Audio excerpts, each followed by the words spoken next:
Greetings, everyone. Laszlo Montgomery here again. Thanks for downloading the China History Podcast episode for this week. We're going to look at the third emperor of the Ming Dynasty today. If you recall, in the last episode, the Hongwu Emperor, the founder of the Ming Dynasty, carelessly created a situation when he passed away in 1398. His son, the Crown Prince, died in 1392. Rather than pick the next eldest son, Zhu Di, the Hongwu Emperor picks the eldest son of the deceased Crown Prince, and once the Hongwu Emperor passes from the scene, the grandson takes over as the Jianwen Emperor. The eldest living son of the deceased Hongwu Emperor, Zhu Di, he's not too pleased with this decision, and as we will see, he ends up usurping the throne after a 4-year civil war. So, last week we looked at the Ming founder, Zhu Yuanzhang, the Hongwu Emperor, and this week we look at his son, Zhu Di, who reigns for 22 years from 1402 to 1424, and is known as the Yongle Emperor, and also as the Chengzu Emperor, or Ming Chengzu. We'll refer to him in this episode as the Yongle Emperor. It's quite a story these few years when the grandson, now reigning as the Jianwen Emperor, played this deadly game with his uncle Zhu Di. The Jianwen Emperor, he wasn't bad or anything. It's said that the open rift between the two all started when Prince Zhu Di came to Nanjing to pay his respects to his recently deceased father, the Hongwu Emperor. He came with a whole armed entourage that the emperor's people saw as potentially threatening. And after all, it was no secret that the handing off of the succession like he did, the Hongwu Emperor had created this rift between the grandson, the Jianwen Emperor, and his son, the Prince of Yan, Zhu Di. Both grandson and son, they had legitimate claims, so when he shows up at the palace with all this muscle in tow, the Jianwen Emperor, he threw down the gauntlet, and the emperor had his guards bar their entry. In fact, Zhu Di was even prohibited from visiting his father's tomb. So now everything was out in the open between these two, and may the better man win. The Jianwen Emperor then began to take political measures to diminish the Prince of Yan. He abolished all these princedoms that were led by many of the sons of the deceased emperor. And this move undermined Zhu Di, who was the Prince of Yan. Yan was the area around Beijing.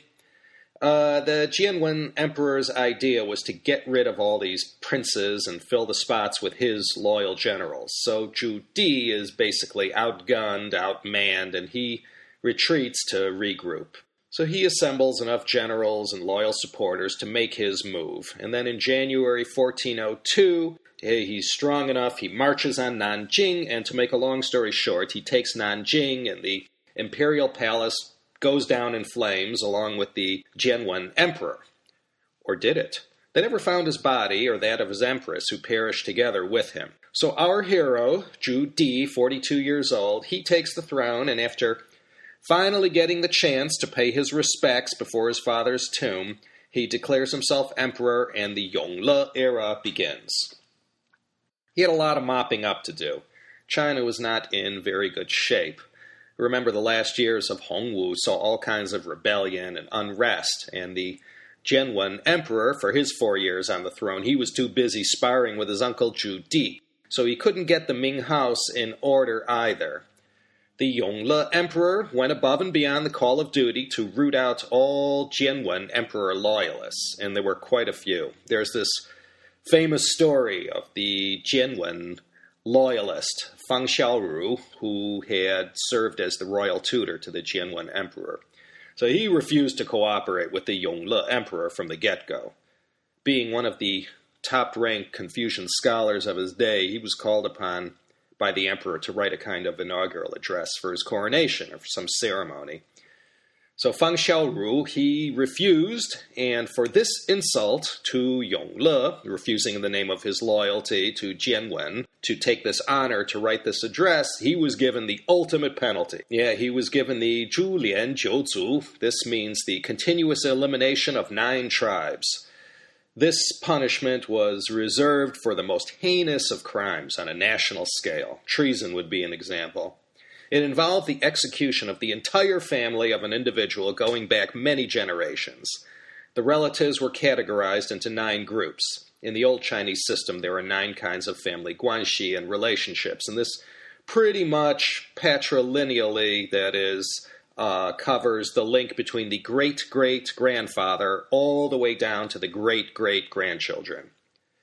So, when Feng Xiaoru was given this penalty, not only was he executed, and we'll get to that in a second, others who went down with him included his living parents, grandparents, his children, all his grandchildren as well, and they were included in this penalty. Whatever siblings he had, they too had to pay the ultimate price for their brother's treason.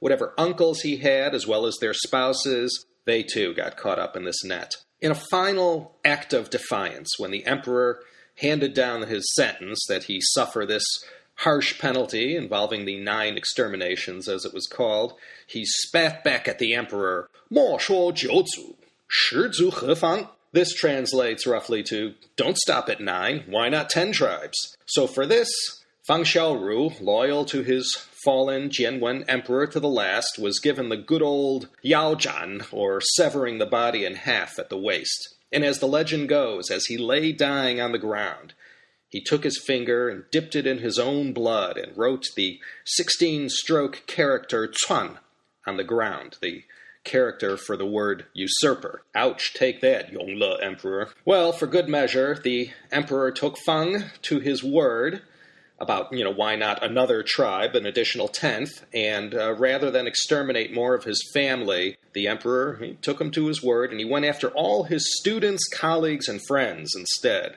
It's said a total of 873 people were executed in toto for Feng Xiaoru's act of defiance to the Yongle emperor. The Yongle emperor, he did a little revision to the history of his time. He went and had all references to the Jianwen emperor taken out of the record and destroyed. All official trace of his 4 years on the throne were sanitized as if the whole thing never happened.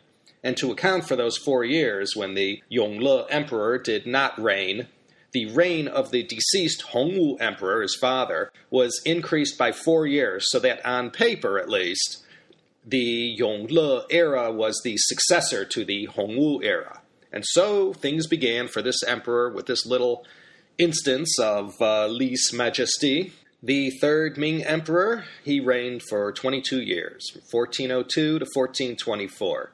He's known for his expansionist activity, sponsoring the voyages of Admiral Zheng He, his 5 campaigns against the Mongols that he led personally, and for being a strong, hands-on monarch who exuded strength and confidence. His obsessions included expansion into Mongolia, Manchuria, and southward into Vietnam, as well as a lusting for prestige amongst his Asian neighbors, particularly those from Southeast Asia and all the coastal kingdoms that rimmed the Indian Ocean. He instituted a very extravagant tributary system, and in fact, Zheng He's voyages and this whole passion the emperor had for this tributary system were both interrelated. He moved the imperial capital from his father's beloved Nanjing to the site of the former Yuan Dynasty capital of Dadu, which had been renamed Beiping, and now the Yongle emperor renamed this city Beijing. Bei, the third tone, means north, and Jing, first tone, means capital. And Nan, second tone, means south. So Nanjing, southern capital, Beijing, northern capital. And if you look at the kanji for the city of Tokyo, the Japanese pronounce it Tokyo, but in Mandarin these characters are pronounced Dongjing, first tone, first tone. Dong means east, so Dongjing means eastern capital, which the Japanese pronounce Tokyo. He had a lot of reconstruction to do, and the Yongle emperor immediately set about creating a dream team of scholars of the Confucian tradition, of course. His father hadn't left things in the best state, and the 4-year civil war didn't help. If there was one thing you could say about this emperor, he really took the words carpe diem to heart. Not a minute of his day was ever wasted. He was a tireless ruler, administrator, and as I said, he led armies into battle as emperor. As a builder of public works, Yongle definitely earned his stripes. He carried out massive reconstruction to the severely degraded Grand Canal. Remember, the Grand Canal, which ran from Beijing south to Hangzhou, was built during the Sui Dynasty during the reign of the father-son emperors Wen Di and Yang Di. It had been 800 years since it was completed in 609, so it was probably in need of some heavy-duty maintenance. The Yongle Emperor also called for the construction of a building known as the Porcelain Tower, or Porcelain Pagoda of Nanjing. It was 267 feet high, 97 feet in diameter. It was a 9-story, octagonally shaped pagoda made from porcelain bricks with intricate facings of green, yellow, and brown white ceramic tiles. It was decorated from top to bottom with Buddhist images. During the day, the sun shone off the glazed bricks, and at night 140 lanterns were hung that beautifully illuminated the building. In its time, it was admired by visitors to the capital and became sort of an iconic sight in China. However, in the 1800s, it was struck by lightning that blew off the top 3 floors, and later during the Taiping Rebellion, which we'll be hearing about when we cover the next dynasty in China. First, the Taiping rebels destroyed all the Buddhist images, and then they destroyed the interior spiral staircase with its 184 steps. They did this to ensure the Qing government army did not use the tower as an observation post. By 1856, it was destroyed, and the Porcelain Pagoda, one of the 7 wonders of the medieval world, was gone for good. Or is it? In 2004, the Nanjing municipal government, in a bid to enhance Nanjing as a tourist destination, earmarked 600 million RMB, a little over 90 million US dollars, to rebuild this ancient structure from the ground up.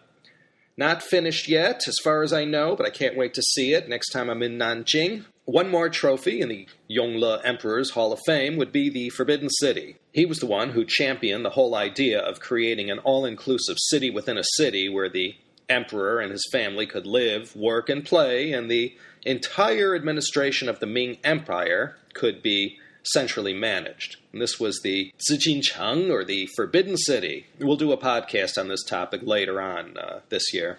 One of the earliest achievements was the Young Encyclopedia. This was written between 1403 and 1408. Remember, he became emperor in 1402. So this Yongle Dadian, when it was written, was the largest and most comprehensive of its kind.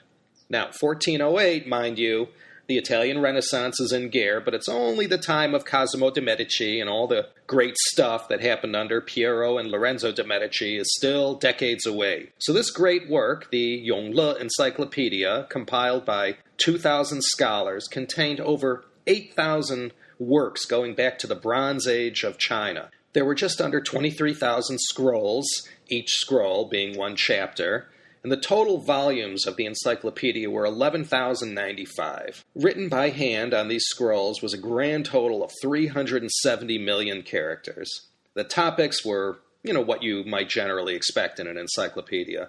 Of course, with the internet, these great encyclopedic works are somewhat obsolete, but if you can remember the days before the internet, and I know it's hard to remember life without Google, Yahoo, and AOL, but before then, a set of encyclopedias was the database and the search engine was your hands and your brain.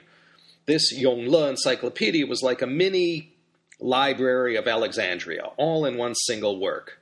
Unfortunately, less than 4% of the encyclopedia survives to this day.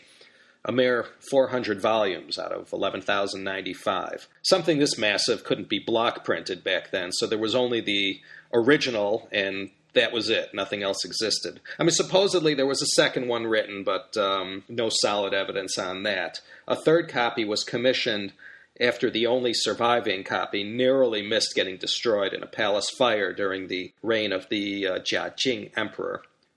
By the time of the late 19th century, only 800 volumes remained, and of that, half were destroyed during the Boxer Rebellion in 1900.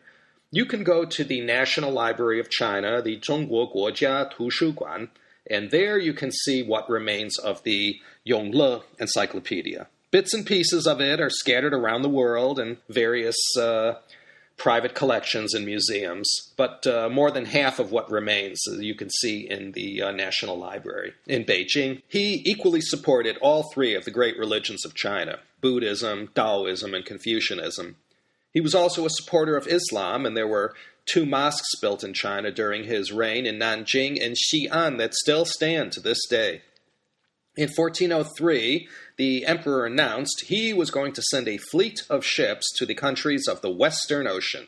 To accomplish such a task on a scale to match the Yongle emperor's ego, a massive shipbuilding operation was set up on the Qinhuai River where it meets the Yangtze at Nanjing, and this became the shipbuilding center of China. And China, at least during the time of this emperor, sailed the most preeminent fleet in the world. Now let's look at the man that the emperor puts in charge of this project, which was massively expensive. Its whole raison d'etre was to blow the people away who were in China's orbit. This basically included the peoples of Southeast Asia, Persia, the Middle East, and Central Asia, as well as the civilizations of India and the east coast of Africa.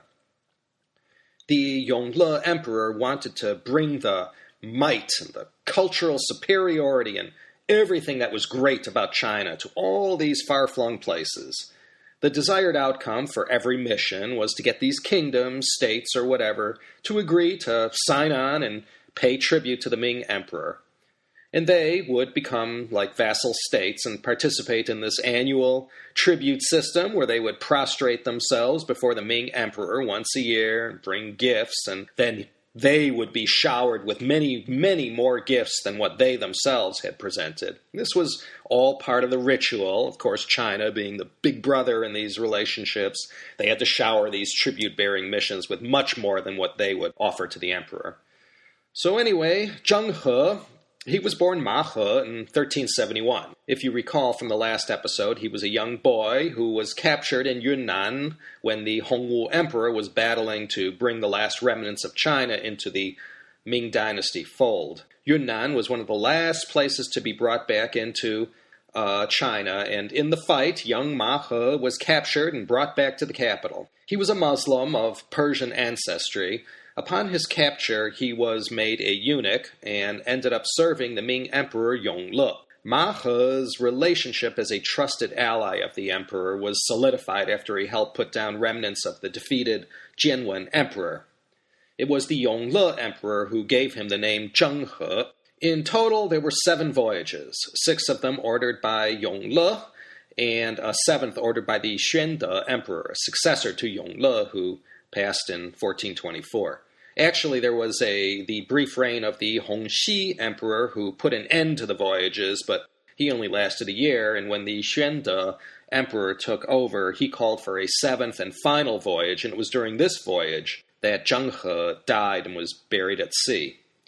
But it was the Yongle emperor who is credited with being the force behind these great voyages. 6 of the voyages occurred between 1405 and 1421, and the last one, under Xuande, was in 1431. Now, not only was this a mission to fly the flag, show off China's superiority, and bring in tribute missions, it was also a manhunt for the Jianwen emperor, who was probably killed in the fire that burned down the palace, but as I said, his body was never found, and the Yongle emperor always had this nagging obsession that maybe he was still alive and perhaps living in exile, gathering his strength to come back and claim the throne. So, besides wowing the peoples of Southeast Asia, India, Arabia, Africa, Zheng He was also on these voyages, keeping his eyes open for any trace of the possibly escaped Jianwen emperor. The first voyage took Admiral Zheng He's fleet to Vietnam and then on to Java, Malaysia, the Maldives, and the east coast of India, from Calcutta down to the east coast in Kerala state, and to Ceylon, which of course is now called Sri Lanka. This area was known as the Western Ocean. Today we know it as the Indian Ocean. The second and third voyages were about the same as far as what ports were called at. On the 4th, 5th, and 6th voyages, the fleet went as far as Aden and the Straits of Hormuz, Yemen, Somalia, Kenya, and other East African cities. Since the records for these last 2 voyages were purposely destroyed, it is unknown whether the legends are true that Zheng He's fleet went as far as Iran. In all, more than 30 different kingdoms were visited. He sailed in a variety of different kinds of ships. Most legendary and spectacular of these vessels were the so-called treasure ships, or baochuan, None survive today, and there is no solid, irrefutable evidence of their size and construction. What has come down to us are descriptions of them, and from what we know at least, these ships were 450 feet long and about 180 feet wide. This would make them the largest ships by far of their time, more than twice as long as the largest 16th century European ships. Zheng He's massive treasure ships had 9 masts and 4 decks that could hold 500 passengers or crew with plenty of space to hold cargo. Marco Polo himself said in his account of his travels that he had seen these ships and that they could hold 500 to 1,000 passengers. Of the 300 ships in Zheng He's fleet, 62 of them were categorized as these treasure ships. Again, we have no solid evidence of their massive sizes, but even if we take it as a given that there is some degree of exaggeration, these were still the largest vessels sailing the seas in the 15th century. The first 6 voyages were almost continuous, beginning from 1405. In other words, as soon as Zheng He returned, he didn't stay long and was off again for another voyage. However, after the 6th voyage ended in 1422, there was a long time in between the 6th and the 7th voyage. 8 years, in fact, passed before Zheng He took his final adventure to the Western Ocean. And like the space shuttles of today, there were enthusiastic supporters and enthusiastic detractors. The more conservative Confucianists were first among the groups who were dead set against all these voyages, with all their potential unintended consequences and new ideas they might bring in. Plus, they were aghast at the cost. Indeed, these voyages were extravagant and wasteful in a way. Other than all this amazing prestige China received from these kingdoms who came in contact with these fleets, it didn't lead to any significant income into China, and it never led to any territorial expansion, though that was never the purpose of these 7 voyages.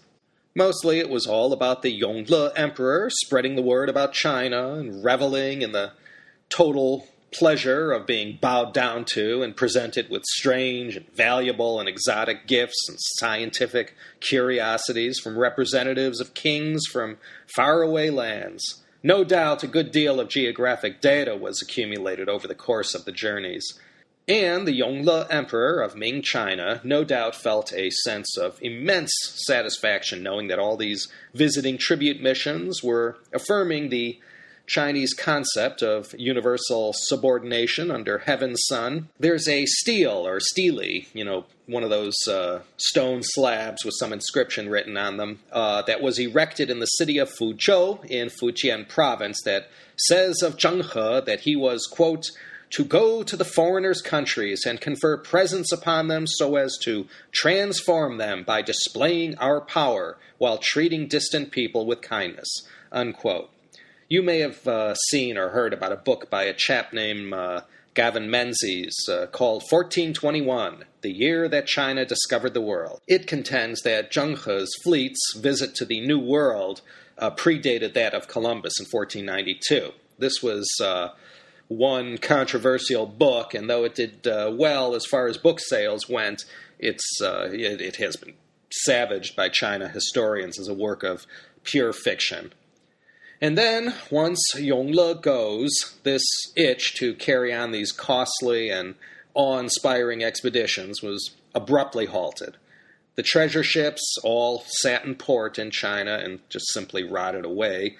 And as far as the Jianwen Emperor, who may have escaped the talons of the Yongle Emperor, there was never any trace of him found anywhere. So these voyages, they came to a crashing end in 1433, and there were never again any follow-up voyages made. All records regarding the 7 voyages were destroyed under orders from the War Ministry, and it wasn't until 1567 that these restrictive trade laws were repealed. And that was it. China closed the door right at the very, very moment in history when the age of exploration was just about to take off big time. And as China lay dormant and looking inward, England, Holland, Portugal, Spain, France, they all took to the seas and built these trading empires on multiple continents.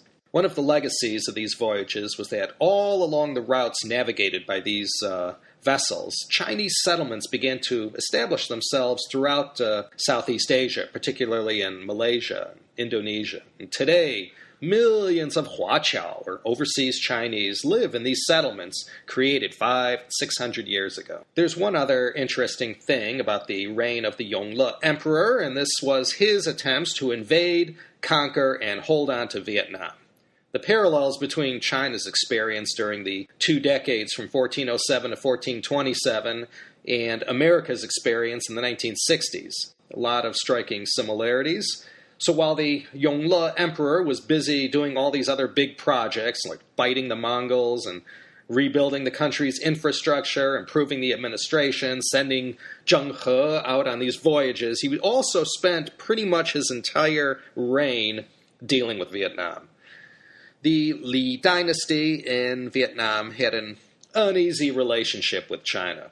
They fought with the Song to a truce, and there was relative peace. But the Li Dynasty was overthrown in 1225, and there began the Tran Dynasty. Aside from having to fight off the Mongols not once but 3 times, the Tran Dynasty established a period of relative peace and prosperity. They acknowledged Song Dynasty China's suzerainty for the sake of convenience, and under duress they did the same thing with the Mongol Yuan Dynasty.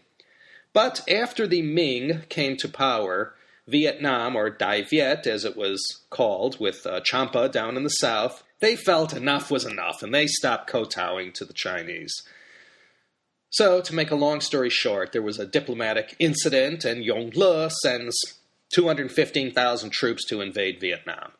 In 1407, the Ming are victorious, and Annam is annexed to China and renamed Jiaozhi province. But not for long. All it took was a little popular unrest and some heavenly inspiration from the Trung sisters for the Vietnamese to rise up against their Chinese masters or oppressors. The Trung sisters, of course, were famous for their role in overthrowing the Han Dynasty and kicking them out of Vietnam. The Trung sisters, no doubt, gave plenty of inspiration to the Vietnamese over the centuries. But here was the problem. The Vietnamese rebels who were trying to win their country back and kick China out of Vietnam and get them to retreat north from where they came from, the Ming artillery weapons were just too powerful and their numbers were too high to overpower in, conventional battle.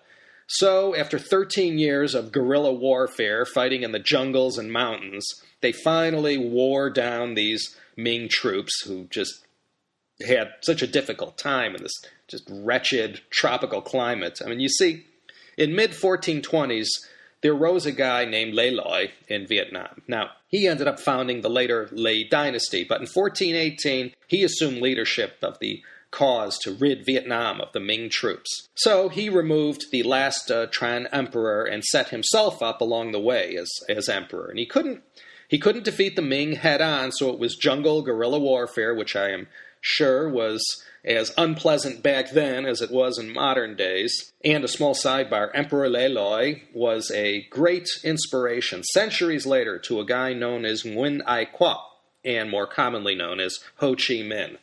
So, by the year 1427, during the reign of the Xuan De Emperor, the Ming were finally and very soundly defeated, and that was the end of their Vietnamese adventure. Many tried and many failed over the centuries to conquer and hang on to Vietnam. The Yongle Emperor, he died on August 12th, 1424, during one of his military campaigns, this one in the north against the Tatars.